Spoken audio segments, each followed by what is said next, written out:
ज़्यादा उड़ो, बिल्कुल उड़ो। लाइफ में सर हमेशा आसमान पर होना चाहिए, लेकिन पाँव हमेशा ज़मीन पर होने चाहिए। मैं बस इसी एक सिंपल चीज़ का ध्यान रखता हूँ कि हंसो, बट किसी का दिल तोड़ के मत। अच्छी से अच्छी इंटेंट से किया हुआ मजाक अगर किसी का दिल दुखा रहा है तो वो गलत है। मैं 8 साल का था जब मैंने पहली बार मंच पर कदम रखा था। एक स्टेज प्ले किया था मैंने 8 साल की उम्र में। कथा एक कंस की, और वो नवाजुद्दीन सिद्दीकी उसमें कंस का किरदार निभा रहे थे। वो 8 साल की उम्र में वो जो फीलिंग थी और उसके बाद जो प्यार मिला लोगों से, वो मेरे साथ रह गया। सोचते हैं कि हम बॉम्बे जाके हीरो हीरोइन बन सकते हैं, वो सोच पहले बदलने की ज़रूरत है। जो भी इंसान इस शहर में एक्टर बनने आता है ना, सबसे पहले तो वो एक्टिंग को कम ना आके। इस शहर की खास बात ही ये है कि अगर आप में है ना, तो आपको देर सवेर मिलेगा ज़रूर। बहुत बहुत स्वागत है आपका। सबसे पहले ये कहावत या हमेशा लोग कहते हैं ना कि उड़ो, ज़्यादा उड़ो, बट आप लोग तो उल्टा ही बोल रहे हो कि ज़्यादा मत उड़ो। Thank you so much for having me first of all. और ज़्यादा उड़ो, बिल्कुल उड़ो।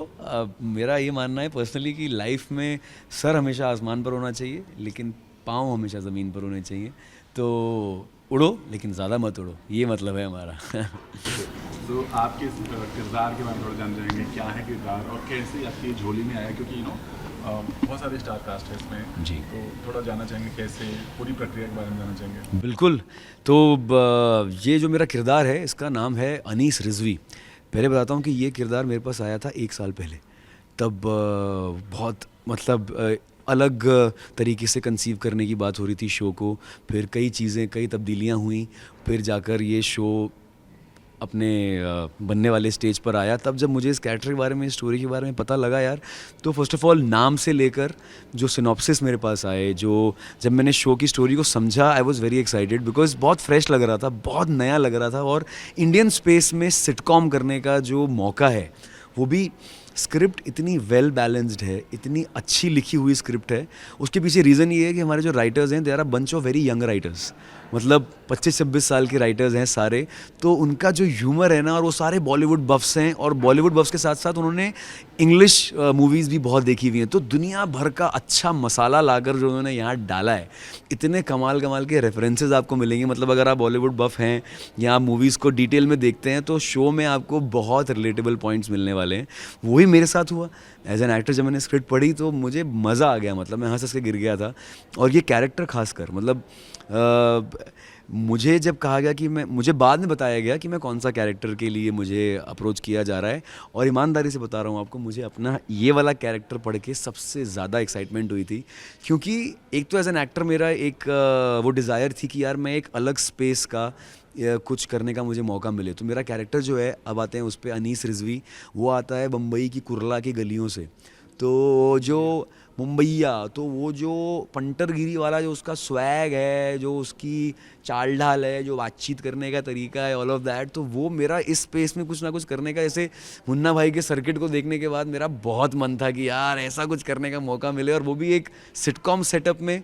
वो भी कॉन्ट्राडिक्टिंग सिचुएशन की है, गली बॉय, लेकिन गली का छोरा है, लेकिन वो आके सूट बूट पहनकर फ्लाइट अटेंडेंट बन गया है। तो ये जो कॉम्बिनेशन था इन दो एलिमेंट्स का, दैट वाज वेरी इंटरेस्टिंग। तो I was sold on that. Okay, so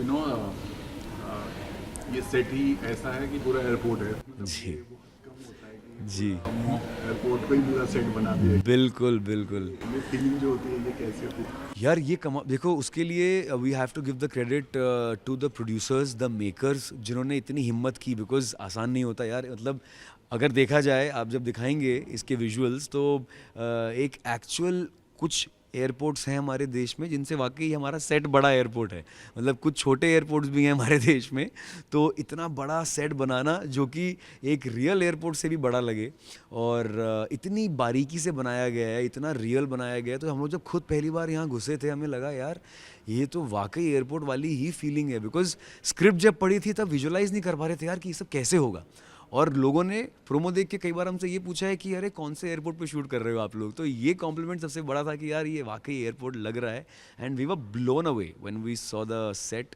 I think it's an amazing job done. बहुत सारे स्टार कास्ट भी हैं यहाँ पर जी। जब कई सारे स्टार कास्ट होते हैं तो कहीं ना कहीं मन में होता है कि यार बहुत ज़्यादा है, भीड़ में है, ऐसा लगता है आपको भी ऐसा कुछ फील हो? देखिए ensemble का मतलब ही ये है कि they will be a bouquet, you know, एक सिंगल फूल नहीं है, कई सारे फूल हैं एक बुके में। और वो वाली फीलिंग मैं समझता हूँ आती है, तब आती है जब टेक्स्ट लेवल पर, स्क्रिप्ट लेवल पर जब चीज़ें अनबैलेंस्ड हों।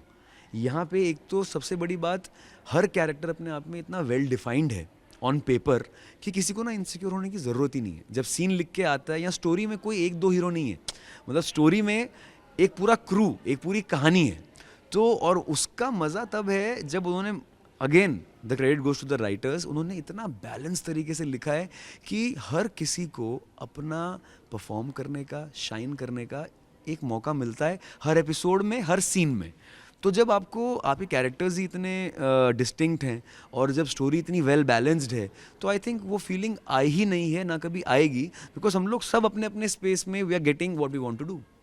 तो अभी जितने भी कास्ट हैं, अब चूंकि आप लोग ऑलरेडी शूट कर चुके हो, अगर कुछ पोल खोलने वाली बात हो क्या बताना चाहोगे सबके बारे में? नहीं यार, ऐसा पोल खोलने वाला कुछ है नहीं, सब लोग ना, हम लोग मस्ती वाली बातें हैं पोल खोलने में। टच्ची से शुरू करता हूँ। टच्ची जो हमारा है भवशील, वो ना कहीं भी सो जाता है और वो ऐसे आड़े मेढ़े पोज में सो जाता है कि मैंने बहुत सारी फ़ोटोज़ खींची हुई हैं उसकी। तो वो कभी भी कहीं भी आड़ा मेढ़ा होके जो है सो जाएगा, मैं उसके रूम में जाऊंगा या कहीं सेट पे देखूंगा तो वो बिल्कुल बच्चे की तरह कहीं भी सो जाता है। तो ये उसकी एक चीज़ है। शहजाद की पोल खोलूं। शहजाद गायब हो जाता है बीच बीच में ना, कभी भी चुपचाप। तो मतलब लोग ढूंढते रहते हैं कहाँ गया कहाँ गया कहाँ गया, और वो चुपचाप सुमड़ी में गायब होके कहाँ जाता है, क्या करता है, हमें नहीं पता। लेकिन ये एक शहजाद की है। और हेली की बताऊँ अगर पोल खोलना, तो पोल खोलने वाली बात नहीं है ये, वो बहुत फूडी है यार। वो ना, उसे रोज़ कुछ ना कुछ नया खाने को चाहिए, हर टाइम कुछ ना कुछ चरती रहती है वो। तो शी लव्स फूड, तो उसको कुछ ना कुछ उसके पास हमेशा आपको ऐसा बलता मिलेगा। और हर बार लंच पे हम सब साथ लंच करते हैं, तो हर बार वो लंच से पहले बोलेगी आज मैं बहुत कम खाऊंगी, और हर बार वो रेटिंग करके बोलती है यार आज मैंने बहुत खा लिया।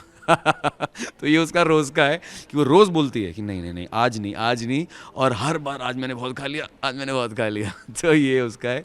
ऐश्वर्या का पोल खोलना नहीं है। उनके बारे में अच्छी बात ये है कि वो ना खुद पे ही मजाक करती हैं, like she cracks joke on her self, which I think is a very very good thing. कि वो एक सिक्योर स्पेस है, और वो तभी होता है, यू नो, जब आप लोग आपस में ट्रस्टिंग होते हो, रिस्पेक्टफुल भी होते हो, वो बॉन्डिंग होती है। वो ह्यूमर, चाहे स्क्रीन ह्यूमर हो चाहे लाइफ ह्यूमर हो, जब तक रिस्पेक्ट के दायरे में रहते हो तो वो अच्छा लगता है। तो वहाँ हम सब उस दायरे की रिस्पेक्ट करते हैं और आपस में टांग खिंचाई भी होती है, लेकिन सब लोग बहुत रिस्पेक्टफुल रह के रहते हैं। तो पोल खोलने वाली बातें तो यही हैं।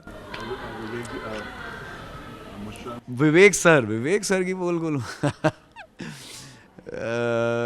विवेक सर की पोल खोलो। यार पोल खोलने वाला ऐसा कुछ है नहीं, बट वो बड़े बिंदास हैं यार। वो जब मुझे पहले उस साथ मैं काम करना स्टार्ट किया, इस शो पे आए, तो मुझे लगा बड़े सीरियस टाइप के ही होंगे, बट कभी भी वो रूम में आ जाएंगे आपके, बैठते हैं मस्त आपके साथ, अच्छी अच्छी बातें करते हैं, मोटिवेट करते हैं, सारी चीज़ों पे कमेंट करते हैं। तो उनका एक वो है, बड़े इन्वॉल्व रहते हैं। मेरे साथ तो रहते हैं, बाकी का मुझे पता नहीं, लेकिन जो जो उनको अच्छे लगते हैं उनके साथ वो जाके फुल बिंदास हार्ट टू हार्ट कॉन्वर्सेशन करते हैं। तो ये उनका एक अच्छा क्वर्क है जो मुझे लगता है। चूँकि सब्जेक्ट इतना मतलब कॉमेडी है, यू नो, कई बार कॉमेडी में बहुत कुछ हो जाता है, तो क्या कुछ कहना चाहोगे आप? कॉमेडी में बहुत कुछ हो जाता है मतलब?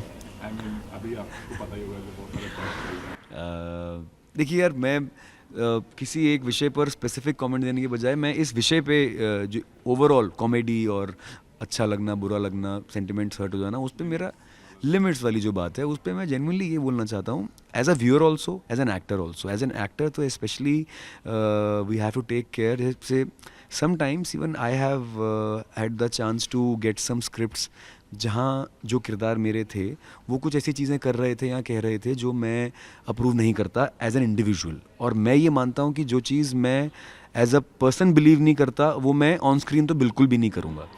Coming to the comedy point and the line, तो मैं लाइफ में भी मेरी कोशिश ये रहती है कि यार भले ही कितनी भी अच्छी इंटेंशन से मैं मेरा मजाक मैं करने की सोच रहा हूँ या कर रहा हूँ, लेकिन अगर कितनी भी अच्छी से अच्छी से अच्छी इंटेंट से किया हुआ मजाक अगर किसी का दिल दुखा रहा है तो वो गलत है। अब और उसकी कोई सेट पैरामीटर नहीं है, कहीं पे कोई रूल नहीं है किसी किताब में कि कौन सा लिमिट के अंदर है बाहर है। आपको बस ये ध्यान रखना चाहिए कि जो रिसीविंग एंड पे है आपके जोक के, जो रिसीविंग एंड पे है उसे बुरा नहीं लगना चाहिए। और अगर आप एक ब्रॉडकास्टर हो तो आपकी रिस्पॉन्सिबिलिटी है कि आपकी ऑडियंस में से किसी को भी दिल उनका नहीं टूटना चाहिए। तो मैं बस इसी एक सिंपल चीज़ का ध्यान रखता हूँ कि हंसो बट किसी का दिल तोड़ के मत हंसो। ओके, वेल बहुत अच्छी बात की आपने। चलिए आपको थोड़ा सा लेके चलते हैं, आपको पीछे लेके चलते हैं, जब वो पढ़ाई करते थे जी जी जी। और आपको पता भी नहीं था कि आपको एक्टिंग में आना है। कैसे लगा एक्टिंग का कीड़ा, कैसे शुरुआत हुई एक्टिंग, और आपको कब पता चला कि आपको एक्टिंग ही करना है? यार ये आपने बहुत लंबा चौड़ा सवाल पूछ लिया है और इसके पीछे एक बहुत इंटरेस्टिंग कहानी है। ये एक्टिंग का कीड़ा तो मैं नहीं कहूँगा। मैं 8 साल का था जब मैंने पहली बार मंच पर कदम रखा था। तो एक स्टेज प्ले किया था मैंने 8 साल की उम्र में, जिसका नाम था कथा एक कंस की, और वो नवाजुद्दीन सिद्दीकी उसमें कंस का किरदार निभा रहे थे और वही डायरेक्टर थे प्ले के। तो मेरे फादर साहब एक्टिंग कोच हैं और मेरे एक्टिंग गुरु मेरे पापा ही हैं। तो मैं बचपन में खेलने कूदने के बजाय मेरे को उनके साथ उनकी रिहर्सल्स पे जाना बहुत अच्छा लगता था। तो ऐसे ही एक दिन मौका बना, उन्हें छोटे कंस के लिए कोई बच्चा चाहिए था और नवाज सर जो हैं पापा के दोस्त हैं तब से, तो उन्होंने मुझे वो मौका दिया। वो 8 साल की उम्र में वो जो फीलिंग थी, मतलब वो याद तो आपको कितना ही रहता है, लेकिन वो जो एहसास था मंच पर होने का और उसके बाद जो प्यार मिला लोगों से, वो मेरे साथ रह गया। तो जब बड़ा हुआ 15-16 साल की उम्र में, जब समझ आने लगी और स्कूल कॉलेज में भी मैंने वो बरकरार रखी चीज़, और मुझे पता नहीं था कि मेरे फादर साहब चुपचाप मुझे एक्टिंग का सीड मेरे अंदर डाल के मुझे ट्रेन करना स्टार्ट कर चुके थे। तो मुझे स्कूल में वो बहुत अप्रिसिएशन और अटेंशन मिली, अच्छा लगने लगा। तो वहाँ से फिर 11th में जब आप वो स्ट्रीम चूज़ करते हो ना कि भाई अब साइंस लेनी है या कॉमर्स या आर्ट्स, बिकॉज वो आपकी आगे का रास्ता पेव करेगी, तब मैं समझ में आ गया यार कि डैड ने एक बात बोली कि दिल कहाँ लगता है। उन्होंने बोला था कि बेटा शादी और प्रोफेशन, ये 2 चीज़ें ना दिल से करना, दिमाग से नहीं। तो मैंने कहा यार दिल तो यहीं लगता है। तो बस वहाँ से वो मेरी जर्नी जारी रही, प्रिपरेशन जारी रही, क्राफ्ट पे काम किया सिंसियरली। हीरो बनने से पहले एक्टर बनना है ये सोचा और उस पर शिद्दत से काम किया। तो बस वो वहाँ से जर्नी शुरू हुई। थिएटर में आज तक करता हूँ, ईला अरुण जी के साथ मैं थिएटर करता हूँ, मेरे को 6 साल हो गए उनके साथ थिएटर करते हुए। पीयूष मिश्रा साहब के साथ मैंने 1 साल थिएटर किया है, उनके साथ नाटक किया है। तो I think theatre and stage is where my heart goes, और उसी की वजह से मैं जितना भी कैमरा पे काम कर पाया हूँ, I give all the credit to that. तो जर्नी ये रही है। तो बचपन में वहाँ से यहाँ तक आज पहुँचे। कमाल की जर्नी रही है, बट थैंक यू। जैसा आपने कहा कि वहाँ से शुरुआत तो हो गई, सीट्स तो डालिए गया, बट ये यहाँ पर आके मुंबई में मतलब किस तरह से शुरुआत हुई? और कहते हैं ना कि रिजेक्शन भी यहाँ बहुत है और कई दफ़ा लोग पूछ जाते हैं कि बस नहीं है हमारे काम, हमारे बस का नहीं है। बिल्कुल कभी ऐसा हुआ लाइफ में? बिल्कुल हुआ, क्योंकि सपने तो आप बड़े ही लेके आते हैं ऑब्वियसली, और रियलिटी जब आपको हिट करती है तो वो एक्सेप्टेंस अपने आप में एक बहुत बड़ा प्रोसेस है। और जितनी जल्दी आप उस कड़वे घूंट को पी लेते हो तो आप आगे बढ़ने की हिम्मत जुटा लेते हो। वही मेरे साथ भी हुआ। मैं आया, अब मुझे याद है, बहुत ही इंटरेस्टिंग बात है, मैं दिल्ली में कॉलेज पास आउट कर चुका था और बॉम्बे आने से पहले डैड ने मुझे बोला, मैं दिल्ली में थिएटर कर रहा था, तो उन्होंने बोला कि जब तक मुझे लगेगा नहीं कि तुम पढ़ लिख कर तैयार हो एक्टर बनने के लिए, तब तक मैं बम्बई नहीं भेजूंगा। मैं बोला ठीक है। तो मेरी पढ़ाई लिखाई जारी थी, मतलब नाटक पढ़ना, फिल्में देखना, सारे डिपार्टमेंट्स की स्टडी करना, वो सब मेरा चल रहा था, थिएटर चल रहा था। और उसके बाद मैं ना जिम करना स्टार्ट किया कि बॉडी वॉडी बना रहा हूँ, अंडे वंडे खा रहा हूँ, प्रोटीन शेक पी रहा हूँ। तो अचानक एक दिन मेरे पापा ने मुझे बोला कि क्या बम्बई एक्टर बनने जा रहे हो या बाउंसर बनने जा रहे हो? चुपचाप ये डोलो वोलों से ध्यान हटाओ अपना और किताबों में ध्यान लगाओ। वो बात एक चीज़। फिर जब बम्बई आया, ऑडिशंस देने स्टार्ट किए, 124 ऑडिशंस, मेरे पास आज तक मेरी वो डायरी है। 124 ऑडिशंस देने के बाद 125वां ऑडिशन था मेरा अदालत शो के लिए, सोनी टीवी पर जो आता है, वो मैंने क्रैक किया। हाँ जी, वो मैंने क्रैक किया। और लेकिन उसके बाद मुझे लगा यार कि जहाँ भी मैं जा रहा हूँ, हर कोई टीवी में ख़ास तौर पर सिर्फ लुक और पर्सनैलिटी की बात कर रहा है, एक्टिंग कोई पूछ ही नहीं रहा। तो बड़े टूटे हुए दिल से ना मैंने अपने पापा को फ़ोन मिलाया। मैंने कहा पापा आपने तो मुझे याद है एक दिन बात कही थी कि ये बॉडी वॉडी बनाने से कुछ नहीं होगा, एक्टिंग पे काम करो। यहाँ तो लोग सिर्फ बॉडी ही पूछ रहे हैं कि अच्छा हीरो बनना है तो आपको पहले हीरो दिखना पड़ेगा। एक्टिंग की तारीफ सब कर रहे हैं पर काम कोई नहीं दे रहा, अब मैं क्या करूँ। तो वो समझ गए बिकॉज नवाज़ भाई वगैरह ये लोग साथ की जर्नी लेकर आए तो उनका एक्सपीरियंस था। उन्होंने मुझे बोला कि तो एक काम कर, थोड़े टाइम के लिए ऑडिशंस देना बंद कर, थिएटर स्टार्ट कर। तब मैंने ईला मैम का ग्रुप ज्वाइन किया, वापस थोड़ा सा सेंटर हुआ, मैं थोड़ा नॉर्मल हुआ। और वहाँ से आप मानेंगे कि किस्मत में जो चीज़ जहाँ से शुरू होनी होती है, थिएटर से मुझे मेरी पहली फिल्म, मेरा पहला एड वहाँ से मिला, मनमर्जियाँ मिली। क्योंकि मैं तब बाल लंबे करके दाढ़ी उगा के मैं अपने थिएटर वाले जोन में आ गया था कि मुझे अब यही करना है, लेकिन घर भी चलाना है, इस शहर में आपको पैसे भी कमाना ज़रूरी है। तो वो रास्ता अगेन अगर आप देखें, when I went back to my roots, रास्ता वहीं से बना। तो बिल्कुल रिजेक्शंस झेले और धीरे धीरे फिर जब कामयाबी मिलती है, आप साउंड होते हैं हर तरीके से, तो फिर लोग आपको अलग तरीके से परसीव करना शुरू करते हैं। तो वो एक जर्नी रही, 10 साल हो गए मुझे बॉम्बे आए, वो एक जर्नी रही और वो बहुत इंपॉर्टेंट जर्नी है। आई थिंक वो डिफ़ाइन करती है आपको, वो आपका कैरेक्टर डिफ़ाइन करती है, you know. So I am very grateful for being wherever I am today, and भगवान की दया से आगे भी जहाँ तक जाएंगे। बट ये जर्नी बहुत इंटरेस्टिंग रही है यहाँ तक की। तो सही कहा आपने, बट यहाँ पर एक बड़ा काड़ा, बहुत कड़वा सर भी है वो कास्टिंग का। और जैसे आपने बोला, चूँकि आपके गॉड फादर मतलब पापा थे, जी, समझते थे हर बात को, जी, आपको समझा। बट बहुत सारे लोग होते हैं जो नहीं बिल्कुल, समझते, थोड़ा रॉन्ग वे में चले जाते हैं, बिल्कुल, चले जाते हैं। बिल्कुल। कभी कोई सामना हुआ ऐसा और आपको लगा कि या हुआ तो आपने उसको हैंडल कैसे किया? देखिए, घर से निकलने से पहले जब बैग्स पैक करके बम्बई की फ़्लाइट में बैठ रहा था, ट्रेन में, सॉरी फ्लाइट में नहीं, ट्रेन में बैठ रहा था, तो उन्होंने एक बात कही थी कि छोटा घर चल जाएगा, छोटी गाड़ी चल जाएगी, छोटे किरदार चल जाएंगे, पर कभी अपनी वैल्यूज़ को मत छोड़ना, हमारी नज़रों में छोटे मत होना, वरना किसी भी चीज़ का कोई मतलब नहीं रहेगा हमारे लिए। तो वो चीज़ आई थिंक आपके सेट ऑफ वैल्यूज़, आपके बैकग्राउंड से भी आपको मिलती है ना, तो आप उसमें स्थिर रहते हो, आप उस पॉइंट पर मेरे साथ भी हुआ। ऐसे कई जगह से मुझे क्लियरली कहा गया, क्लियरली बताया गया कि यहाँ पे ऐसे ही होता है, ऐसे ही चलता है और सब करते हैं। तो मैंने बोला मुझे तो पता नहीं कौन है वो सब जो करते हैं, ना मैं जानना चाहता हूँ, पर मैं डेफिनेटली उस सब वाली कैटेगरी में नहीं आता हूँ। तो और इनफैक्ट इनिशियल ईयर्स की बात कर रहा हूँ, जहाँ पे मुझे ऐसे ऐसे वादे किए गए थे कि इसके बाद सीधा आपको लीड रोल मिलेगा, ऐसे भी लोग मिले हैं। पर मैंने बोला नहीं यार, वो 3 इडियट्स की लाइन है ना कि आप अपना रोल रख लीजिए, मैं अपनी ईमानदारी अपने साथ रख लेता हूँ। तो मैंने वही किया। मैंने बोला भाई, रास्ता भले ही लंबा हो लेकिन साफ होना चाहिए। प्राउड होता है। और जो भी लोग देख रहे हैं आपका इंटरव्यू, यू नो, गलती से या फिर बहकाव में आके सब करते हैं, जो सपने लेके आते हैं, छोटे शहरों से आते हैं जी, बट शॉर्टकट अपना लेते हैं, बाद में यू नो जी, कहीं ना कहीं वो धोखे में पड़ के कुछ हो जाता है। बिल्कुल। उनके लिए कोई मैसेज देना चाहिए? सबसे पहले तो इस फील्ड में जो एक्टर बनने आते हैं ना, उनके लिए मैं ये बोलना चाहता हूँ कि क्यों होता है ये सब, इन सब चीज़ों पर रिलाय करने की ज़रूरत तब पड़ती है जब जो वाकई चीज़ चाहिए, क्राफ्ट, जब आपके पास वो नहीं होती। क्योंकि अगर रास्ता भले लंबा हो, लेकिन इस शहर की खास बात ही ये है कि अगर आप में है ना, तो आपको देर सवेर मिलेगा ज़रूर। पर उन रास्तों को अपनाने की ज़रूरत ही तब पड़ेगी आपको जब आप में कहीं ना कहीं कुछ कमी होगी, मेरा ये मानना है।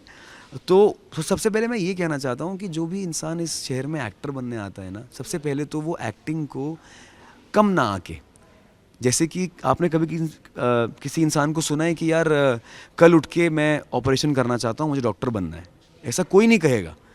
हर कोई कहेगा नहीं भाई उसके लिए 5 साल की डिग्री है, MBBS है, ये है। तो जितनी एब्सर्ड ये बात है सुनना कि यार चल उठ के कल मैं ऑपरेशन करता हूँ, लोगों को समझना चाहिए कि उतना ही एब्सर्ड है शीशे के सामने खड़े होके अपने मोहल्ले का हीरो होके ये सोचना कि चल मैं बम्बई जाके हीरो बनता हूँ। उस क्राफ्ट को जहाँ लोग कम आंक कर सिर्फ बॉडी बनाकर या सुंदर दिखने पर सोचते हैं कि हम बॉम्बे जाके हीरो हीरोइन बन सकते हैं, वो सोच पहले बदलने की ज़रूरत है। जब इंसान तैयारी से आएगा, ईमानदारी से आएगा, तो देर सवेर उसे उसका ड्यू मिलेगा ही मिलेगा। बहुत सही कहा आपने। बट हर एक्टर का एक सपना होता है, चाहे जी। अगर आप जाना चाहें, आपको लगता है जो वो कौन सा ड्रीम है या कौन सा ऐसा सपना जो आपको सोने नहीं देता है? जो मुझे सोने नहीं देता, वो